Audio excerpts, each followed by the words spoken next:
Bonjour et bienvenue sur Entreroliste. On se retrouve aujourd'hui pour une nouvelle vidéo. Et cette fois, on va parler de l'anneau unique et l'extension Récit des Terres Solitaires. C'est un petit supplément qui comporte, 6 scénarios. Ça peut être également une campagne, parce que vous pouvez suivre les scénarios au fur et à mesure.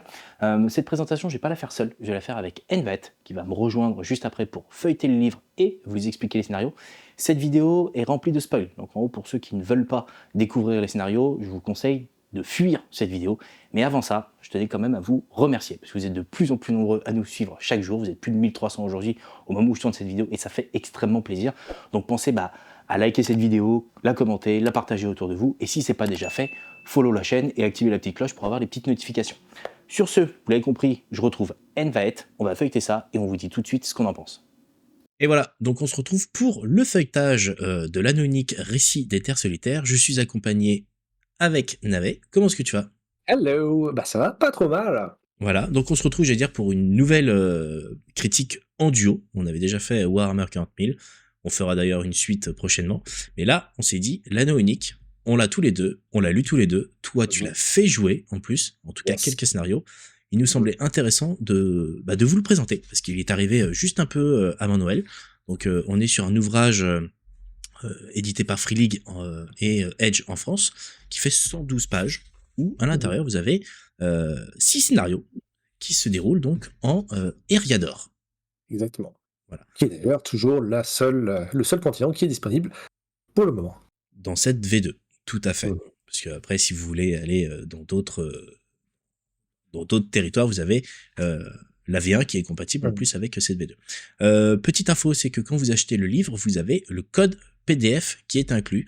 Comme vous pouvez le constater, vous aurez le petit votre code perso personnalisé. En tout cas, le nôtre, c'est I love Entreroliste forever. Bien sûr. Voilà. Bien sûr, bien sûr. Je vais dire, une fois n'est pas coutume, chez Free League, les sommaires sont en colonne. Ça permet de voir tout de suite tout le détail de ce qu'il y a à l'intérieur. Et vous allez vous retrouver donc avec les 6 scénarios et une petite introduction, justement, de où est-ce que vous vous situez. Avec une petite vue d'ensemble des terres solitaires de l'Eriador, la colline de l'effroi, qui font partie des éléments que vous allez découvrir et explorer durant ces différentes aventures, parce que vous allez découvrir, les scénarios sont soit indépendants ou liés, ce qui vous permettra en tant que MJ soit de faire 6 petits scénarios one shot ou d'aller sur une campagne, et ça c'est plutôt intéressant. Ouais. Et d'ailleurs, de ce point-là, on en reparlera un peu plus quand on arrivera dans tous les détails de chacun des scénarios. Mais je trouvais que le fait d'avoir ce côté optionnel est très bien rendu. C'est-à-dire que c'est pas, si tu ne le fais pas, c'est pas une grosse perte, mais si tu le fais, ça rajoute quand même pas mal. Donc ça donne le choix. Je trouve ça que c'est assez subtilement bien fait, je trouve. Complètement. Et moi je pense en plus à des tables où parfois tu dis vas-y on va faire une campagne, et parfois ça peut être compliqué de se voir, etc. Le fait d'avoir ces petits scénarios que tu peux amener au fur et à mesure, c'est quand même très bien fait. On vous prévient, on va le mettre avec des messages et tout, mais on va vous prévenir à l'oral, on va spoiler dans cette vidéo. Donc en gros, c'est vraiment une vidéo faite pour les MJ. On va vraiment vous parler des scénarios, de leur structure, de ce que vous allez finalement rencontrer dans ces différents scénarios. Donc, si vous ne voulez pas être spoilé, cette vidéo n'est pas faite pour vous. Voilà, c'est pas quelque chose de commun que vous verrez sur YouTube, de vous dire partez, mais voilà, c'est une vidéo spoiler. Voilà, alerte rouge. On attaque avec le premier scénario. Donc là, c'est un trou de troll, si jamais il en fut. Alors, de quoi parle ce scénario? Dis-moi. Eh bien, ce scénario, ça va être parler de trolls, tout simplement. Et le prémisse de base, c'est que une famille de trolls s'est installée dans une vallée près de Brie et a capturé une famille, et c'en est fait un petit peu son petit paradis. Et cette famille de trolls travaille avec un nain traître du nom de Jarry, qui va, c'est lui qui va amener les personnages joueurs jusqu'à cette vallée sous des promesses d'argent. Tout à fait. C'est-à-dire qu'en gros, vous allez être recruté par Jarry, avec un trésor à la clé. Après, ça va être à vous, vous allez vous rendre compte que Jarry n'est pas si gentil que ça, voire pas du tout. Et vous allez devoir faire des choix de est-ce que vous allez défoncer les trolls au risque de peut-être mourir ou d'être blessé, parce que les trolls c'est quand même assez costaud, ou d'aller défendre, directement libérer la famille, sachant qu'en fonction de ce que vous allez faire comme choix, ça aura un impact finalement sur la ville de Brie, parce que Si les trolls sont pas loin de Brie, ils peuvent entre guillemets attaquer Brie. Donc en fonction du choix, ça peut être un choix cornélien pour vos joueurs. Donc pas mal de choses.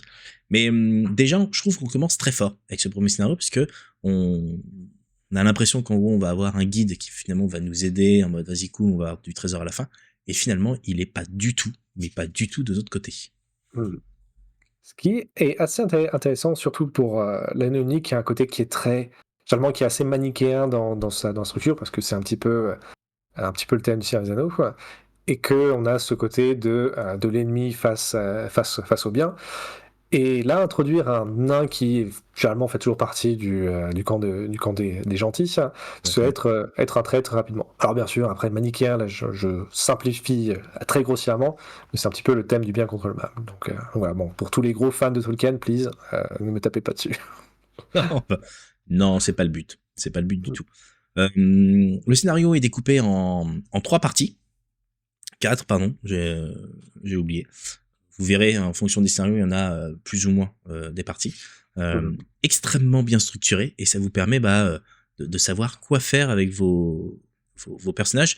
Et je veux dire, c'est un peu comme un scénario à tiroir, finalement. C'est-à-dire qu'en fonction des choix que vos joueurs vont pouvoir faire, vous allez pouvoir dégainer telle ou telle option en fonction de ce que le scénario a prévu, et qui est rattaché en plus au scénario suivant.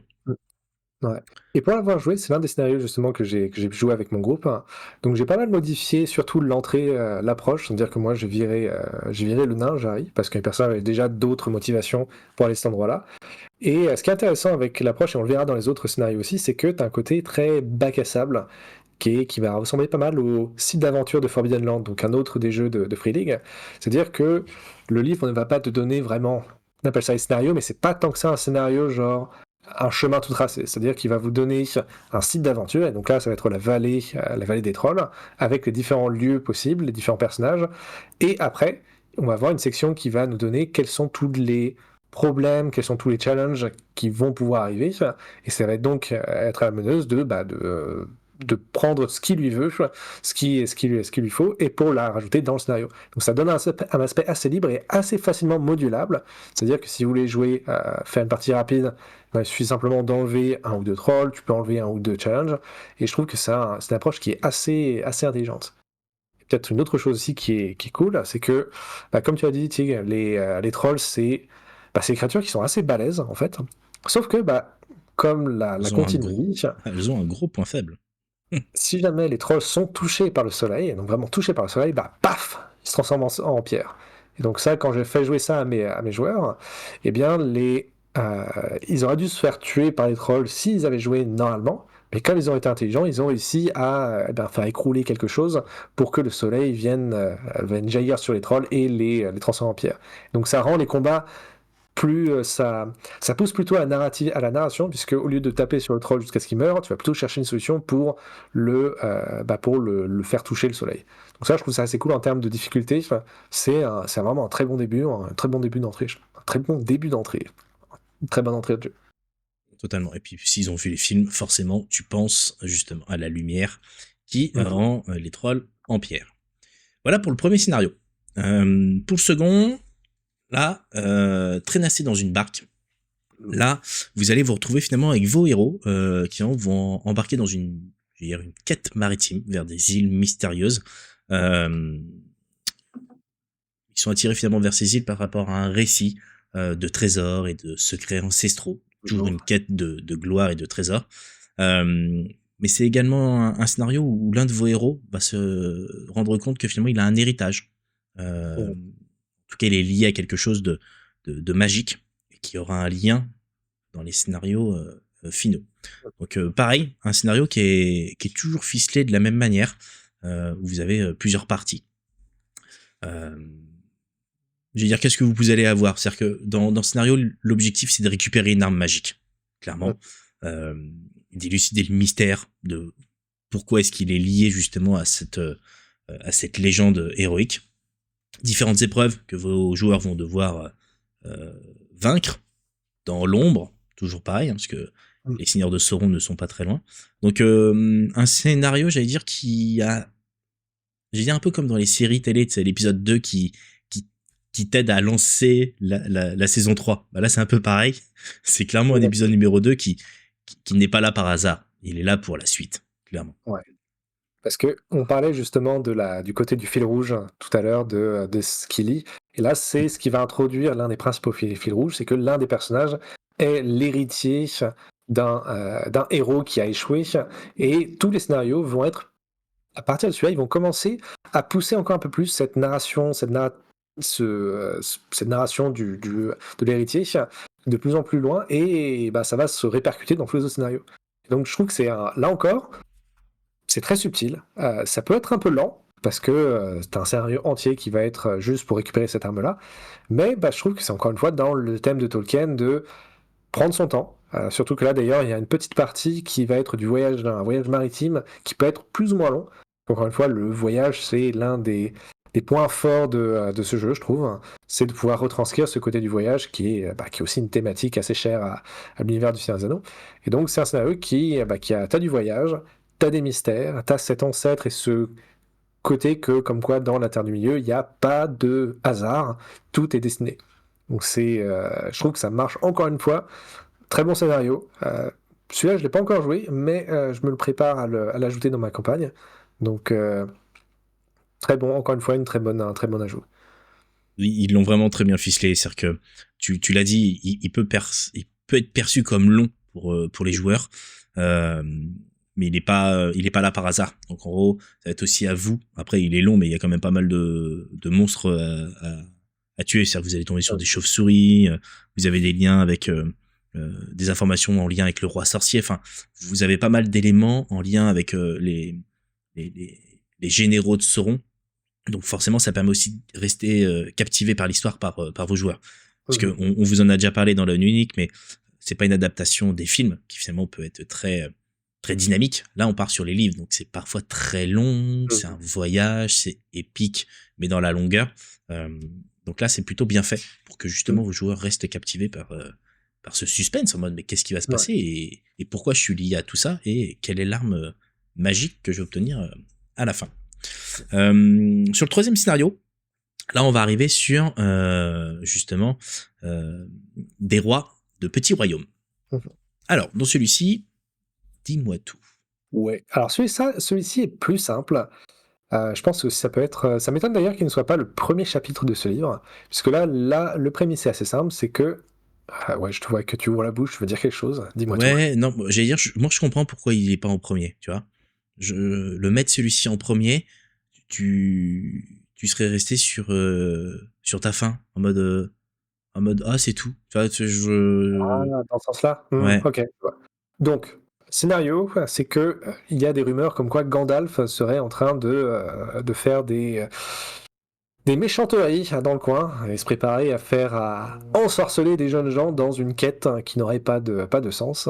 Et bah, forcément, puisque ce n'est pas Gandalf, mais c'est un vilain du nom de Os quelque chose. Enfin bref, Alors. un vilain qui se fait passer pour Gandalf. Et donc tout ce scénario-là va être de confronter ce vilain-là. Et sauf que ce vilain-là, Homer. Osmer. Osmer le magicien. Donc Osmer le magicien, il a installé son QG dans une ancienne tour qui a été 3 fois détruite et dans lequel dort pas vraiment une fantôme, mais plutôt un spectre qui pourra être réveillé au cours de l'aventure. Donc c'est une histoire que je trouve qui m'a un peu le moins plu parmi toutes celles-là. Même si je l'ai aussi utilisé dans la campagne parce que j'ai trouvé que c'était un bon petit départ, puisque là ça va être un truc assez classique. Donc là tu vas aller te battre contre un magicien un magicien. En plus Osmer n'est pas vraiment un magicien, Tiens, en plus, plutôt contre un charlatan et ses bandits. Donc un bon début. Là aussi je pense que ça pourrait bien marcher en tant qu'introduction. C'est l'un que je pourrais passer puisque je trouve qu'il n'a pas tant que ça de lien justement avec le fil rouge dont on parlait. Donc c'est pour ça que j'ai trouvé un peu moins intéressant celui-là. Donc pour ça, je te disais, le mettre au premier, ça aurait manqué d'intérêt. ouais, c'est vrai. C'est un one shot terminé. Là, c'est vraiment un scénario qui vient compléter votre campagne. rapide, entre guillemets, il est plutôt rapide. Parfois, vos joueurs ont aussi besoin de ça hein, dans vos campagnes, mais vous pouvez effectivement le sauter si vous ne le souhaitez pas le faire. Enfin, Mhm.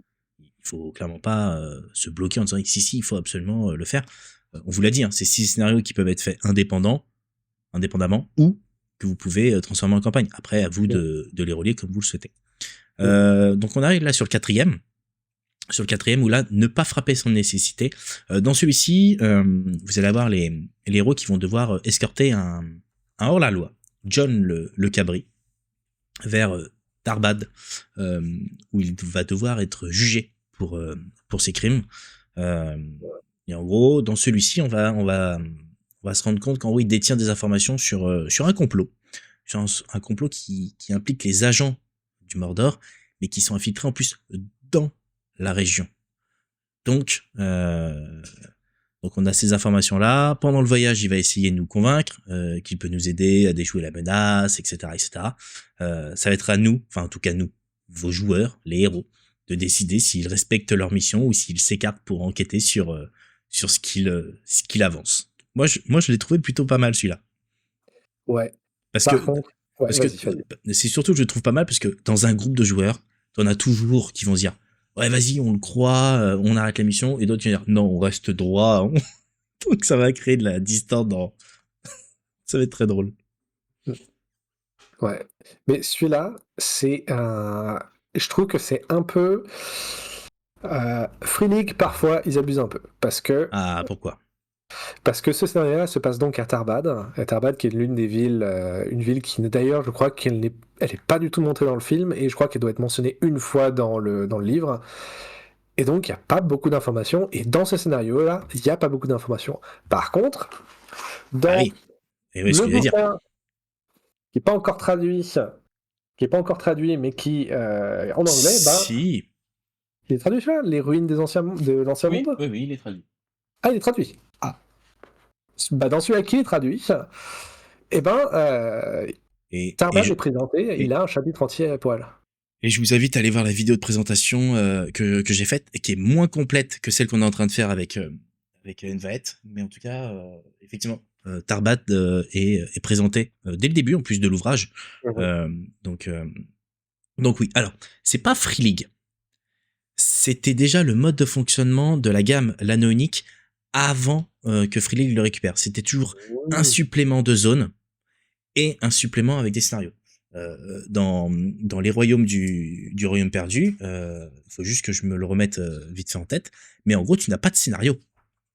Ouais, tu vois, je suis dessus.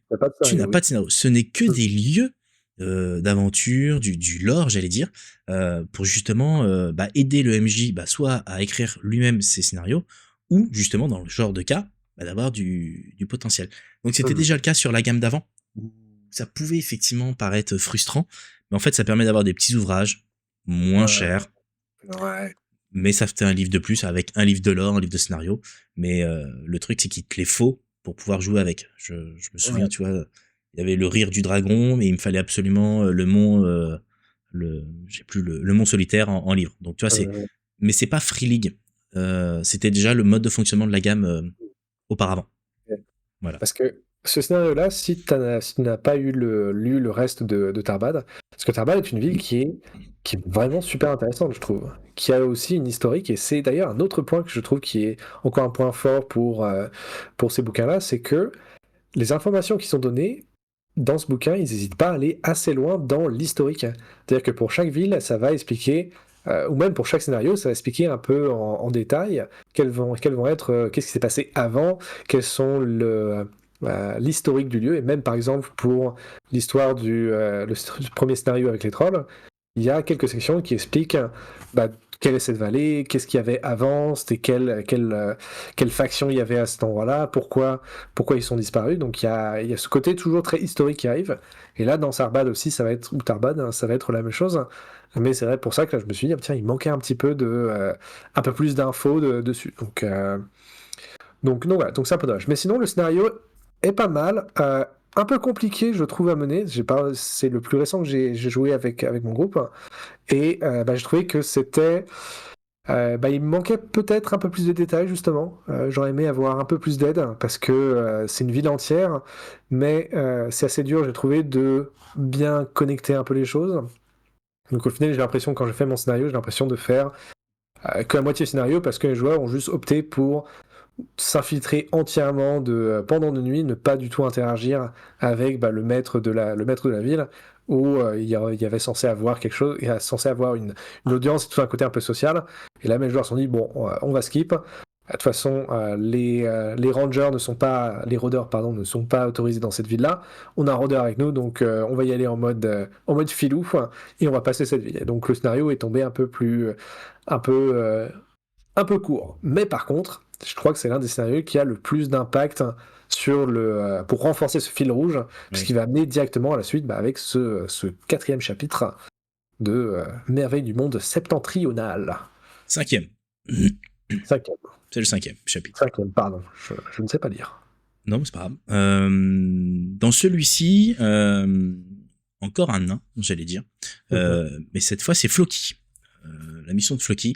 En quête de justice pour son frère qui a disparu. Mhm. Vous allez explorer une ancienne forteresse qui finalement est tentée par, je veux dire, en lien en tout cas avec le roi sorcier d'Angmar. En tout cas, c'est ce qu'on découvre. Et en fait, en explorant finalement, c'est Radzereg qu'elle s'appelle, je crois, là. Oui, Rat Voilà. Sereg. Radzereg. Vous allez découvrir des indices sur des rituels qui ont été menés autrefois par Angmar pour accroître son pouvoir. Et vous allez devoir affronter des créatures maléfiques, déjouer les pièges qui ont été laissés par les anciens occupants. Donc là, vous allez devoir, vos héros vont devoir réussir à purifier la forteresse, rapporter les connaissances du passé, parce que ça va les aider finalement pour la suite, avec des visions, de la corruption. Enfin, c'est un scénario qui est quand même beaucoup plus sombre, plus magique aussi, dans le sens où il y a pas mal de liens justement avec le roi sorcier. Donc là, on arrive sur quelque chose d'un peu plus costaud en termes de scénario. Parce que là, je dirais même que c'est même pas juste en termes de scénario, mais c'est vraiment en termes de ton, où là, on est vraiment dans l'épique assez sombre, parce que là, le principe, donc, c'est effectivement, il y a cette forteresse qui est gardée par les orques, et là, on va devoir mener une véritable bataille. Donc ça veut dire qu'il faut réussir à convaincre ou pas les nains de se joindre à la bataille, et pour essayer à sauver les nains qui ont été capturés par les orques. Donc là, on a un scénario c'est une bataille. On se prépare à la guerre, et c'est quelque chose qui est... Alors, le premier scénario, c'était on tapait sur les trolls, et là, on se part en guerre contre les orques. Donc là, on a vraiment un changement de ton, un changement d'atmosphère qui est assez brusque, bien que Oui. le scénario juste avant commençait déjà à introduire pas mal de ce côté où comme Ça. quoi les orques sont là, puisque forcément cet espion qu'on devait chercher dans Tarbat, dont John avait les infos, et il est lié à cette histoire-là, et c'est donc encore une fois on avance au fur et à mesure, on a toujours ce fil rouge qui nous ramène toujours vers la fin, vers la quête de Amand Gurutos, Tout à fait. qui va être la conclusion à cette épique. Et alors là, dis-nous, qu'est-ce qui va se passer dans ce scénario épique? Parce que là, celui-ci, il est épique. Ouais. Alors là, on va se retrouver avec l'endroit principal de ce scénario-là, ça va être les collines de la peur, qui ont été mentionnées même dans les premiers scénarios et deuxième scénario. Colline de l'effroi dans la traduction. De l'effroi. Oui. Oh, c'est un peu plus classe, de l'effroi. Ouais, les collines de l'effroi. Exactement. Et donc, ça serait là que se trouve enfin, ça a été lié à Morgoth. Donc Morgoth, dans la mythologie, c'est l'un des lieutenants de Sauron, si je me semble... Non, c'est le lieutenant ou c'est le patron de Sauron? Non, Morgoth, c'était le boss de Sauron avant que Sauron s'en débarrasse et prenne sa place. Donc ça va être ici que va se dérouler ce scénario-là. Donc là, on est vraiment dans la conclusion de l'épique. Donc on va devoir faire un grand voyage, parce que là on part vraiment dans le nord de Deriador, donc là on est vraiment le plus loin possible où on peut aller, et ça va être un long voyage pour arriver à Mangoros et pouvoir Eh bien, tout simplement, se défier ce qui est en train de dormir ou ce qui est en train de se réveiller depuis cette caverne. Donc là, on part vraiment. Si on avait la bataille épique précédemment, là, on part sur la quête épique où on va aller affronter le boss final. Et donc là, on va avoir un peu tout. On va avoir quelques, quelques dragons, enfin quelques dragons, une sorte de dragon. Oui, voilà, Donc monsieur. ça, ça va être assez violent. Tout ça, je le garde. J'ai hâte de faire ce scénario-là, pouvoir le mettre. Même si, quand je vois le niveau de la créature, le fait qu'elle ait 120 PV, donc 120 points d'endurance, c'est violent quand même comme bestiole. Donc à voir. Mais je l'ai pas encore joué, mais celui-là, c'est vraiment. Là, on est en full dans l'épique, là. C'est dans l'épique. Là, c'est le ver fantôme. Exactement. Le ver fantôme. Nice. Mais oui, effectivement, donc une conclusion épique. En mode, est-ce que vos héros en reviendront indemnes? En tout cas, ils reviendront marqués. Voilà, j'allais dire, pour une présentation, j'allais dire, plutôt complète. On vous a donné pas mal d'infos sur les 6 scénarios. On a la chance, en tout cas, Envet a la chance de l'avoir testé. Donc en gros, ça va aussi nous permettre de vous donner un peu d'éléments, sans forcément non plus trop étaler, parce qu'on n'a pas fait tous les scénarios. Mais effectivement, déjà, vous êtes sur un livre qui coûte donc 39,99, qui reste sur la même qualité que les anciens ouvrages. En termes de papier, j'allais dire un papier un peu épais, un peu ancien. On a même l'impression que c'est des parchemins qui permettent de garder le ton de Tolkien, j'allais dire. Pour moi, quand on arrive sur la conclusion, pour moi, vous êtes sur 6 scénarios et vraiment, c'est-à-dire que pour ceux qui ont un peu de mal avec l'univers de Tolkien, parce qu'on se dit toujours que pour masteriser un jeu de rôle dans l'univers de Tolkien, il faut être très maîtrisant de l'univers de Tolkien, parce que il suffit que tu aies un joueur qui connaisse plus que toi, ça peut très vite être compliqué. Bon, déjà, la règle, c'est le MJ a toujours raison. On le rappelle, c'est très important. Et puis, c'est pas parce que tu connais pas tous les bouquins de Tolkien que tu peux pas y jouer.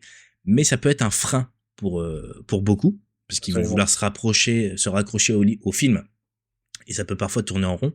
Et ben moi, je trouve que les 6 scénarios que vous avez là sont extrêmement bien faits et sont d'une vraie aide pour justement vous guider dans l'ère Yador, et ça peut même vous donner des idées pour d'autres scénarios pour vos joueurs, parce qu'il y a d'autres choses qui vont arriver d'ailleurs très prochainement, mais pour moi c'est vraiment un grand oui, parce que vous pouvez les jouer soit liés, soit les uns en one shot, etc. Mais pour moi ils sont très bien faits, très bien structurés. Vous les avez vus en plus en 4, 5, 6 parties en fonction de la taille des scénarios. Le dernier est un peu plus grand d'ailleurs. Vous voyez, il est quand même beaucoup plus complet. Mais moi, j'étais agréablement surpris de cet ouvrage qui finalement te met bien dans l'ambiance de Tolkien, je trouve. Tu vois, il y a des scénarios qui sont parfois un peu longs, un peu plus épiques, un peu plus mystérieux, et j'ai trouvé qu'il y avait tous les éléments qui font le succès de Tolkien. Pour moi, j'ai trouvé ça génial, et je me suis dit, ça peut être un gros oui pour masteriser, en tout cas plus facilement. Toi, tu l'as masterisé, donc toi, tu auras sûrement un retour encore un peu plus complet. Donc, à toi. Yes. Alors, j'ai masterisé quand même que 3 des scénarios, donc pas tous. C'est déjà pas mal.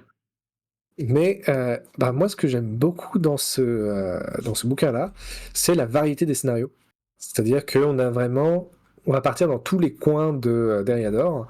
C'est-à-dire que là, on a près de Brie, si on veut rester près de la source. On va pouvoir partir en mer, dans des îles. Donc ça, c'est aussi une sorte de... un paysage qu'on n'a pas l'habitude de voir dans le Seigneur des Anneaux. On va pouvoir aller en ville, avec le scénario à Sarbad. On va pouvoir partir dans le nord pour se battre, pour avoir des batailles épiques. On va partir encore plus dans le nord pour avoir quelque chose d'un peu plus quête initiatique. On va avoir des conseils, donc là c'est l'une des phases, c'est-à-dire des phases très sociales où il va falloir essayer de convaincre des personnes de vous rejoindre dans votre cause. Et donc, il y a une grande variété de scénarios. Après, je me demande si est-ce qu'on n'aurait pas pu avoir un peu plus d'informations, un peu plus de détails sur chacun des scénarios, peut-être un peu plus plus de chemins différents peut-être. Enfin, des chemins, pas des chemins, plutôt de Ah, plus de challenges différents. plus de possibilités en termes De de possibilités, direction. ouais. Ouais, ok. Parce que là, ils en proposent quand même suffisamment, mais bah, par exemple, si je devais les refaire jouer, ça serait difficile, je pense. Donc c'est assez... La façon dont c'est fait, en fait, je trouve qu'il manquerait peut-être un petit peu de matériel, si jamais on veut les rejouer. Après, je pense aussi que ça peut être un... Moi, ce que j'ai fait, c'est que je les ai récupérés en morceaux. C'est-à-dire que j'ai pas tout récupéré, j'ai juste pris des morceaux de scénario que j'ai ensuite adaptés à ma campagne. Et là, je trouve que c'est bien, puisque ça donne des informations. Et puis pareil, ce que tu disais effectivement avec le Seigneur des Anneaux, c'est que c'est dur de se l'approprier. C'est dur de pouvoir se dire, bah tiens, est-ce que je vais pas marcher sur les pieds de Tolkien en faisant mon histoire? Est-ce que ça s'inscrit pas dans l'histoire? Moi, je Alors que dis, là, à partir du moment où tu as Amazon qui a fait ce qu'il voulait, on peut faire ce qu'on veut. allez, on se lance Voilà. dans la controverse. Vous mettrez dans les commentaires votre point de vue là-dessus. Mais soyez gentils, s'il vous plaît, hein. Les trolls, on les garde dans l'histoire. C'est ça. Mais ce qui est intéressant, c'est que ben, ça donne un peu un exemple de comment aborder un scénario, de quelles sont les limites, où est-ce que tu peux aller. Ça donne un peu plus de matière, toi en tant que meneur, pour d'aller plus loin, en fait, tout simplement. Et donc, moi, je dirais que si jamais, en tant que meneur ou meneuse, t'as un peu de mal à te lancer parce que ah, bah, c'est Tolkien, avoir ces bouquins-là, ça permet de donner des idées ah bah, voilà comment on peut écrire une histoire dans le monde du Seigneur des Anneaux, en tout cas pour le livre de l'Anneau unique. Et pareil, toutes les créatures ici, tous les personnages peuvent être récupérés pour ensuite les intégrer dans tes parties, bien évidemment. Donc encore une fois, je vais être du même avec toi. Peut-être un peu moins oui, mais juste un oui. Donc, pas un super oui, mais un oui. Ah oui, en gros, si vous avez l'anneau unique, allez-y, quoi. En gros. C'est ça. C'est ça. Donc, et puis en plus, les bouquins sont superbes. Oui. Ça, c'est cool. Oui, je continue de vous les feuilleter parce que les illustrations sont toujours aussi magnifiques. Bah voilà pour cette présentation. Bah écoute, j'ai envie de te dire merci, Envaet, parce que finalement, on commence à former un véritable duo de présentation. Waouh. Je sais qu'il y a différents ouvrages qui arrivent prochainement de l'anneau unique. Je crois que le prochain c'est Minas Tirith, non? La Moria plutôt? Ah oui, pardon, Minas Tirith, pas du tout, la Julien, la Moria, oh lolo, oh lolo. Fatigue, monsieur. Effectivement, c'est la Moria, mais là, c'est pas des scénarios, hein, c'est un supplément de zone, donc en gros avec du lore. Ouais, mais quel supplément! Ça, Oui, je serais ravi d'en parler parce que c'est ça un bouquin arrive. excellent, juste excellent. Alors, spoiler, comme ça, ce bouquin est excellent. Donc, Ça arrive prochainement, on en saura plus, je pense, fin février avec le festival des jeux à Cannes, qui se déroule justement fin février. Voilà, bah écoutez, merci de nous avoir suivis, d'avoir regardé la vidéo jusqu'au bout. Pensez à liker la vidéo, la commenter, donnez votre avis hein, aussi pour ceux qui ont déjà eu l'occasion de masteriser les scénarios, foncez. Donnez votre avis aussi sur qui fait quoi dans l'univers de Tolkien. Est-ce qu'on marche sur les plates-bandes de Tolkien ou pas, comme Amazon? Donnez votre avis. Et voilà, en tout cas partagez la vidéo parce que vous le savez, ça nous aide énormément. Et on revient pour les prochains suppléments parce que l'anneau unique c'est une gamme que nous allons suivre également en termes de présentation. yes. Voilà. Merci Bon. et puis à Merci tout bientôt. le monde. Merci Edvaet. Bah, merci à toi et bah, à la prochaine tout le monde. Salut. Ciao.